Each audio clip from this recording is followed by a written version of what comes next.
Alors merci. Alors c'est un peu un challenge de parler d'éthique, chez cérébrolésés, on va dire au sens large, en si peu de temps. Donc on va balayer, plus des concepts que le reste. Heu, c'est sûr que les progrès de la réanimation, nous ont permis de maintenir en vie des patients de plus en plus, gravement atteints. Et moi, quand j'ai commencé la réanimation il y a maintenant un peu plus de 30 ans, on était vraiment content quand on avait sorti le patient vivant de réanimation. Et aujourd'hui, clairement, c'est plus notre objectif. Il faut le sortir avec quand même une qualité de vie et on va y revenir. Euh, il est très important de bien connaître les principes de la loi Claes-Leonetti, puisqu'en fait, on a souvent l'habitude d'opposer la loi et l'éthique. Et en fait, cette loi, elle repose sur les grands principes d'éthique médicale, et on y reviendra aussi. Et elle repose sur un triptyque, et je pense important de vous le rappeler, c'est Jean Leonetti qui le dit lui-même, qui est: je ne t'abandonnerai pas, je ne te laisserai pas souffrir, et je ne prolongerai pas anormalement ta vie. Je pense que quand on est dans le débat aujourd'hui, comme vous le savez tous, sur l'aide active à mourir, je pense que c'est bien de rappeler quand même quels sont les fondements de la loi que l'on a chez nous en France actuellement. Alors, quelles sont les spécificités du patient cérébrolésé? D'abord, c'est la survenue brutale de la pathologie, contrairement à d'autres patients de réanimation où parfois l'évolution est plus lente, on a le temps de voir venir les choses. Là, on est à chaque fois dans une situation qui est extrêmement brutale, et pour le patient et pour les proches. L'organe atteint, qui est le cerveau, qui, contrairement aux autres organes, conditionne notre personnalité en tant qu'individu. Et un patient cérébrolésé grave, bien sûr, devrait mourir sans réanimation, et notre objectif dans notre réanimation initiale, ça va être de lui sauver la vie. Nos décisions de limitation imposent évidemment d'avoir une idée claire du pronostic, et ce qui est évidemment difficile, notamment à la phase initiale, mais pas que, on vient d'en parler. Et puis, l'autonomie du patient cérébrolésé est réduite, et vous savez que ce principe d'autonomie, c'est quelque chose qu'on met extrêmement en avant. Enfin, le patient cérébrolésé, ce n'est pas un patient qui est en fin de vie. Et donc, le vrai sujet est celui de l'obstination déraisonnable, du maintien artificiel de la vie à tout prix, et donc indirectement de celui de la fin de vie en mettant un terme à cette obstination. Et faire face à l'incertitude est un défi majeur pour les médecins qui travaillent dans le domaine de la réanimation neurologique.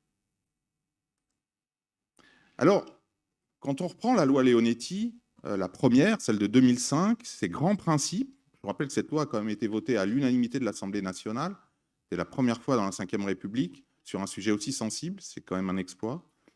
Et je vous ai mis en rouge, en fait, dans ces grands principes, ceux qui nous concernent en tant que neuroréanimateurs. Le premier, c'est celui de la consécration de l'interdiction de l'acharnement thérapeutique. Pour la première fois dans la loi, l'obstination déraisonnable devient éventuellement condamnable. Et c'est l'article 1 de cette loi. Il y a aussi l'introduction de la procédure collégiale pour que le patient chez le patient hors d'état d'exprimer sa volonté. Et puis l'introduction, pour la première fois aussi en 2005, des directives anticipées dans la loi. Vous savez qu'en 2016, cette loi elle a été modifiée, amendée, on va dire, par Jean Leonetti aussi, mais aussi Alain Claes. Loi aussi votée à l'unanimité. Qu'est-ce qu'elle apporte de plus par rapport à la première? Là aussi, je vous ai mis en rouge ce qui va nous concerner, nous, directement en tant que neuroréanimateurs. C'est que les directives anticipées deviennent contraignantes. Elles ne l'étaient pas jusqu'à présent. C'est que la parole de la personne de confiance prévaut sur tout autre témoignage. Il y a l'introduction de la sédation profonde et continue maintenue jusqu'au décès. Dans la première loi, c'était la sédation avec le double effet, mais là, on a la sédation profonde et continue maintenue jusqu'au décès. Et puis, élément très important, longtemps débattu, c'est que la nutrition et l'hydratation artificielle constituent des traitements. Et vous savez que tout le débat a été de savoir si c'était des traitements ou des soins. Parce que si c'était des soins, on ne les arrêtait pas. Si c'est des traitements, on pouvait les arrêter. La loi a tranché. La nutrition et l'hydratation artificielle sont des traitements, et donc on peut les arrêter. Alors, je vais essayer de balayer rapidement. Vous avez ici les 4 grands principes d'éthique médicale par rapport à nos patients cérébrolésés: l'autonomie, la bienfaisance, la non-malfaisance. Je ne parlerai pas de la justice distributive. Alors, la bienfaisance, et je remercie Bernard, parce que je t'ai piqué cette diapo à partir de plusieurs diapos. Et je vous incite à aller écouter, il est en replay sur le site du MAPAR, le topo qu'il a fait sur les prophéties autoréalisatrices. Donc lui, il a pris 20 minutes pour le faire. Donc moi, j'ai en une diapo, ça va être plus compliqué. Le principe de bienfaisance. Donc dans le principe de bienfaisance, c'est bien se rappeler que le sens de notre mission, c'est de soigner et pas forcément de guérir. Et qu'on doit toujours prendre en compte la notion de qualité de vie en opposition à celle de la quantité de vie. Mais c'est difficile d'avoir une idée claire du pronostic à la phase initiale, et pourtant, souvent, on a une opinion. Et cette opinion, elle peut être dangereuse. Et c'est là qu'intervient la prophétie autoréalisatrice, puisque on part du fait qu'on a une opinion sur le futur, qu'on va faire ses actes en fonction de cette opinion, et que les résultats, évidemment, vont dépendre des actes qu'on a fait en fonction de cette opinion. Et il y a des papiers qui ont bien montré, alors le premier sur les hématomes intracérébraux, mais aussi sur les traumatismes crâniens, que à partir du moment où, à l'arrivée, un médecin réanimateur dit si ce patient fait un arrêt cardiaque, on ne le réanime pas, eh bien, il a 2 fois plus de chances de mourir, à toute lésion égale par ailleurs. L'autre chose aussi, c'est qu'évidemment, il y a de nombreux biais dans nos modèles prédictifs, puisque pour cette raison même, à partir du moment où on a cette prophétie autoréalisatrice, on va se retrouver confronté à des pronostics qui vont dépendre aussi de cette prophétie. Et puis, dans la bienfaisance, il y a aussi le fait de prendre soin des proches. Et prendre soin des proches, ça veut bien entendu dire les accompagner au cours de la relation qu'on a avec eux, mais aussi d'en prendre compte dans les décisions que l'on va prendre en termes éventuellement de limitation, en sachant qu'on peut faire des deuxièmes victimes. Hein, vous savez, tous ces retentissements que vont avoir un frère qui va être en coma végétatif sur les autres, la fratrie qui va et qui peut détruire une fratrie, détruire d'autres enfants, détruire des couples. Donc, il faut en avoir aussi conscience dans la décision que l'on va prendre. Et ce qui est intéressant dans notre pronostication, et c'est la série que nous a présentée Bernard sur la traumabase d'Île-de-France, qui regroupe les 3 hôpitaux qui sont Bicêtre, Beaujon et Percy, sur 229 traumas crâniens, vous voyez que on se trompe quand même régulièrement. Hein. Alors, quand on pense que le patient va mourir, on a raison dans 72% des cas.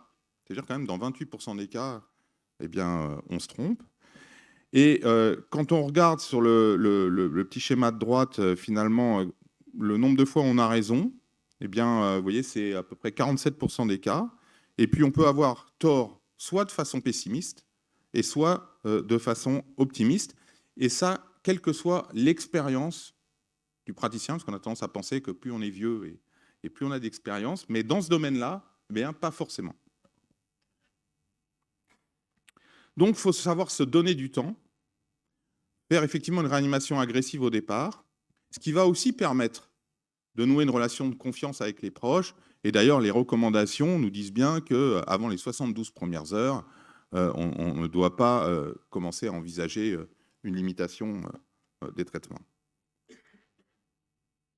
Alors, cette sédation profonde et continue, donc c'est partie de la bienfaisance, puisque c'est cette possibilité de dormir avant de mourir pour ne pas souffrir. Donc, c'est sa définition. Alors, on a un peu tendance à mélanger sédation profonde et continue versus sédation proportionnée.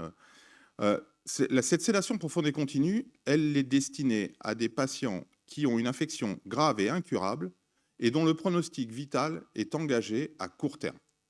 Et court terme, donc le législateur a volontairement pas précisé un délai, mais il est communément admis que c'est de quelques heures à quelques jours.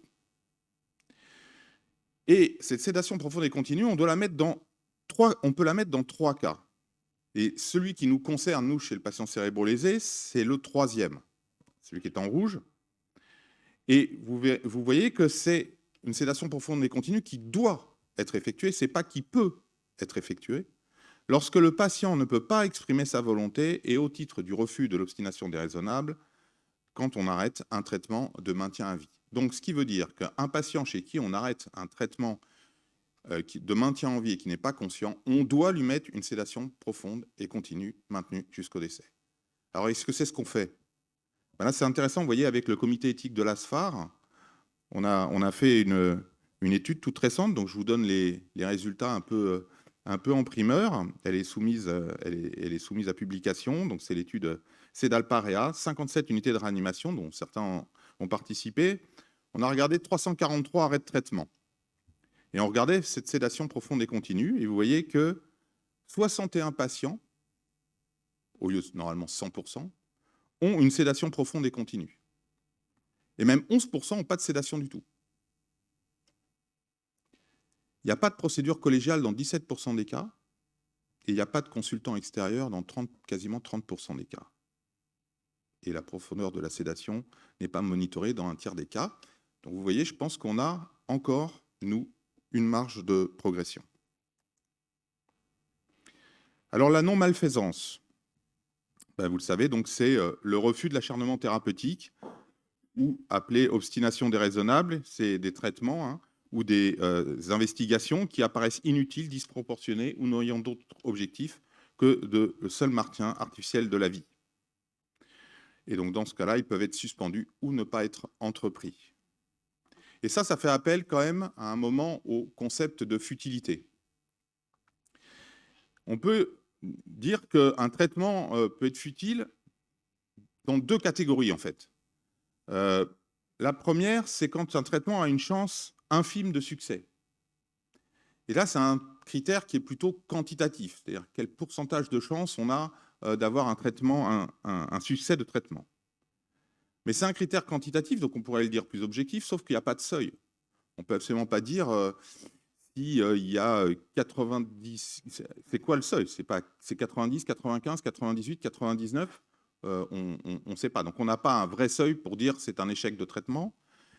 Et puis, ces pronostics, ils s'adressent en général à des populations et pas à un individu. Un individu, il n'a pas 80% de chance, il s'en sort ou il s'en sort pas. Donc c'est l'individu lui-même, c'est différent. L'autre possibilité, c'est des traitements qui ne conduisent pas à une qualité de vie acceptable. Et donc là, on est plutôt sur un critère qualitatif, mais qui est légitime pour définir ce critère qualitatif de qualité de vie acceptable? Et finalement, la question qu'on se pose, c'est quel est le handicap acceptable? Et en médecine, on peut se dire que tout handicap est acceptable. Mais la question, elle va se poser différemment quand c'est nous qui avons créé ce handicap.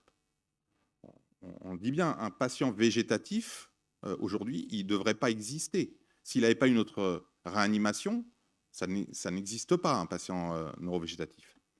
Et donc, on doit se poser la question de qu'est-ce qu'on a fait. Alors, initialement, on ne savait pas comment les choses allaient évoluer, mais à un moment, on doit se poser la question. Et globalement, l'absence de retour à un état de conscience permettant une vie relationnelle est un critère qui est retenu comme un critère de futilité de traitement. Mais on peut se poser aussi la question de traitements qui vont baisser la mortalité, mais augmenter la morbidité. On peut parler de la craniectomie. La craniectomie, il y a des moments où on va se poser la question d'une craniectomie. Certes, peut-être ça va sauver la vie du patient, mais mais pour obtenir quoi? Donc on doit évidemment se poser toutes ces questions. Alors, les lattes en neuroréanimation, ça représente quoi en termes de pourcentage? Alors là, vous avez une étude en Allemagne. Donc vous voyez, bon, les décès dans cette étude, dans cette unité de neuroanimation, c'est suite à des lattes dans à peu près 77% des cas. C'est à peu près d'ailleurs le cas chez nous.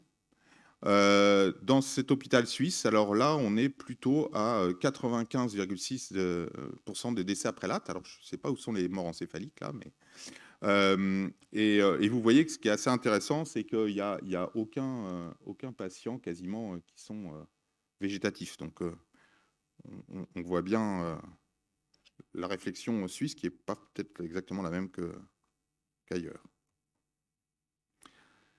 Troisième principe, celui de l'autonomie. Donc vous savez que toute personne a le droit de refuser ou de ne pas recevoir un traitement. Et nous, le problème, c'est que ben, voilà, nos patients cérébrolésés, ils sont incapables de s'exprimer. Et donc, l'expression de l'autonomie du patient, elle va reposer sur la présence ou non de directives anticipées, sur la désignation d'une personne de confiance, sur le témoignage des proches et sur la procédure collégiale. Alors, ces directives anticipées qui deviennent contraignantes, hein, donc, juste un petit rappel, elles ne s'adressent qu'au patient qui est hors d'état d'exprimer sa volonté. Tant qu'un patient est conscient, même s'il a écrit des directives anticipées, on ne s'en occupe pas. Hein, un patient BPCO qui a dit je ne veux pas être intubé à la fin de ma maladie, puis qui arrive en détresse respiratoire et qui est conscient, vous ne dites pas je ne l'intube pas parce qu'il a écrit qu'il ne voulait pas t'intuber. Vous lui demandez. Hein, parce que j'ai vu ça. Hein, donc le nouveau texte prévoit qu'elles sont sans limite de validité, mais révisables et révocables à tout moment. Avant, elles étaient valables que 3 ans. Hein, et elles deviennent opposables. Alors, juste pour votre information, parce que vous voyez, on est sur des débats d'aide active à mourir.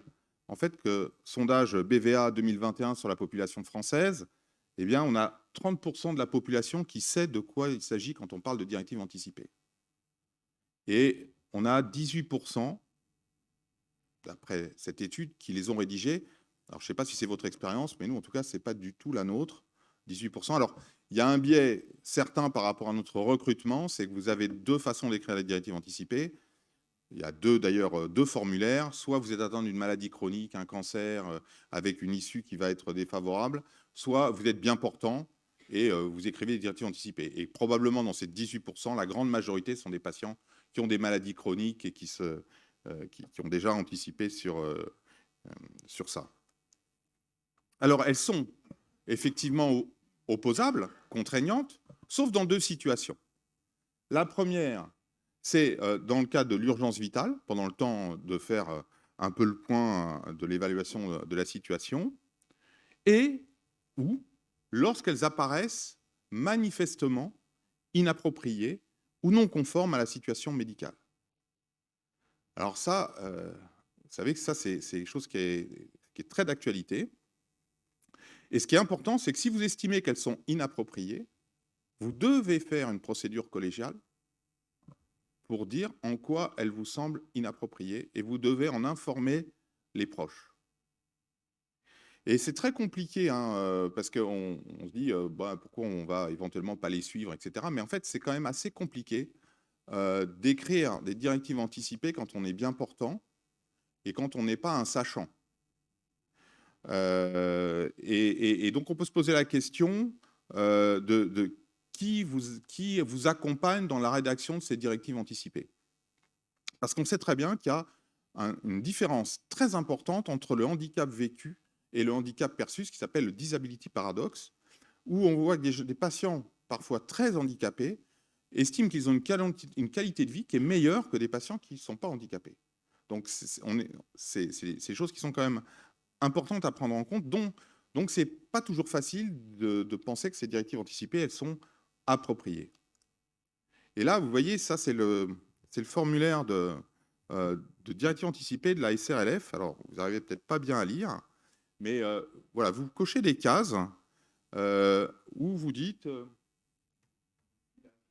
n'accepte pas de vivre dans cette situation. Vous avez plusieurs listings de mais vous voyez, amputation d'un membre, intellectuelle, si on peut avoir, mais dialyse, trachéotomie, donc des choses qui quand même, hémiplégie, paraplégie. Donc des choses qui quand même interpellent le jour où vous allez avoir un polytraumatisé sur lequel vous êtes obligé d'amputer un membre qui a écrit « je ne veux pas être réanimé si on doit m'amputer un membre je pense que ça vous posera, ça risque de vous poser des problèmes éthiques. Et puis, quand je vous parle d'actualité, là, c'est une QPC qui a été posée au Conseil constitutionnel. Vous voyez, c'est pas vieux, c'est le 19 août 2022. C'est un patient. Donc, QPC, c'est une question de priorité constitutionnelle. Hein. C'est un patient qui a eu qui a fait un arrêt cardiaque, qui s'est fait écraser par sa voiture. Et il était très grave. Ouais, il était très... Bon, je vais aller un petit peu plus vite. grosso modo, ce que les réanimateurs ont décidé de faire un arrêt des thérapeutiques et la famille a sorti des directives anticipées où le patient disait: «Je veux, quoi qu'il arrive, être réanimé, quel que soit mon état». Bah, voilà, la famille s'est retrouvée, s'est passée en conseil, en tribunal administratif. Le tribunal administratif a dit, enfin, l'équipe a dit: «Ces directives anticipées sont manifestement inappropriées». Et donc le tribunal administratif est allé dans leur sens, sauf que la famille a donc fait un recours en Conseil d'État et en demandant une question de priorité constitutionnelle, c'est-à-dire c'était de dire que dans la loi, le fait de dire que ces directives peuvent être évaluées comme manifestement inappropriées, eh bien c'est contraire à la loi, enfin c'est contraire à la Constitution. Et donc on demande à la Constitution de se prononcer sur cet item de la loi. Et heureusement, la décision du Conseil constitutionnel, je vous fais la conclusion en bas, c'est les mots « lorsque les directives anticipées apparaissent manifestement inappropriées ou non conformes à la situation médicale sont conformes à la Constitution ». C'est-à-dire que ça nous laisse quand même cette... Et vous voyez, c'est date du 10 novembre 2022, donc c'est tout à fait récent. Et ça nous laisse quand même cette marge de manœuvre pour pouvoir estimer que des... Donc ils argumentent bien hein, en disant pourquoi, mais on n'a pas trop le temps d'en parler. La personne de confiance, je vais aller vite, c'est juste pour vous dire que la personne de confiance, ce n'est pas la personne à prévenir. Hein, on a un peu tendance à confondre. Une personne de confiance, elle doit être désignée par le patient et la personne de confiance doit avoir contresigné le papier pour lequel elle est désignée. Donc c'est ça la personne de confiance. Et pourquoi c'est important? Puisque bien sûr, elle a un rôle d'apporter son témoignage en l'absence de directive anticipée lorsque vous n'êtes plus capable d'exprimer un point de vue. La procédure collégiale, quand on a un peu tendance à croire que c'est simplement quand le patient n'est plus capable de s'exprimer, mais la procédure collégiale, on doit la faire dans deux autres situations. Quand on décide de mettre une sédation profonde et continue maintenue jusqu'au décès, donc pas forcément chez des patients un tétraplégique à qui vous allez débrancher le respirateur parce que c'est sa demande, vous allez le sédater et vous devez faire une procédure collégiale, même s'il est parfaitement conscient. Hein, ou quand, évidemment, je viens de vous le dire, vous refusez d'appliquer les directives anticipées. Et bien sûr, vous devez avoir un médecin extérieur dans cette procédure collégiale, extérieur à l'équipe, sans lien hiérarchique. Un tout petit mot sur...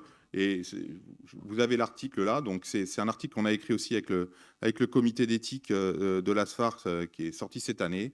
C'est tout ce qui est les situations de conflit avec les proches concernant les limitations ou les arrêts de traitement. Et pareil, pour aller vite à la conclusion, ce qui est important dans ces situations, c'est d'essayer de construire une codécision avec la famille pour avoir une espèce de compréhension commune de la situation. Et j'ai repris cette expression, et je trouve qu'elle est très bonne. Et le capital, c'est la confiance entre l'équipe. Il faut savoir se remettre en question. Quand on a un conflit, c'est pas forcément la cause de la famille. Hein. Il faut quand même aussi savoir se dire en quoi nous, on n'a pas été capable d'avoir cette confiance de la famille et savoir se donner du temps, jamais passer en force, parce que passer en force, c'est le risque de judiciarisation. Et alors la judiciarisation, c'est le pire, parce que là, on perd la temporalité de la médecine. On rentre dans une temporalité judiciaire qui n'est plus du tout la même et qui va durer des mois, voire des années. Donc, et là, on a les pieds et poings liés. Pendant cette procédure judiciaire, on ne peut plus prendre de décision. Et ça, c'est juste pour vous dire, ça c'est un joli papier qui a été présenté à l'ASFAR, mais c'est tous les recours en référé liberté dans le cadre de désaccords des proches avec les décisions médicales entre 2013 et 2021, toutes disciplines confondues. Et donc vous voyez que la réanimation, on est quand même... donc il y avait 70 requêtes, c'est 38 en réanimation, instruction 56 reprises, 56 requêtes, et quand on regarde le motif médical, c'est quand même beaucoup de la neuroréanimation, énormément. Et vous voyez que sur les décisions du juge, donc 39 finalement, puisqu'il y en a qui auront été sans décision, vous avez les 2 tiers où ça va confirmer la décision de limitation que vous avez prise, et puis dans un tiers, ça va l'infirmer, et dans ce tiers-là, la moitié des temps, c'est parce que vous n'avez pas bien fait la procédure. C'est pour ça que c'est vraiment important de bien connaître comment on doit faire une vraie procédure, parce que sinon, vous pouvez vous faire retoquer, alors que sur le fond, vous avez raison, mais sur la forme, eh bien, vous ne l'avez pas. Voilà, donc j'ai terminé. Là, vous avez 2 références, sur les enjeux éthiques, en neuroanimation qui a été publié cette année dans l'EMC, de l'équipe de Louis et puis nous qui avons fait là à peu près la même chose en même temps dans, la revue neurologique. Je vous remercie.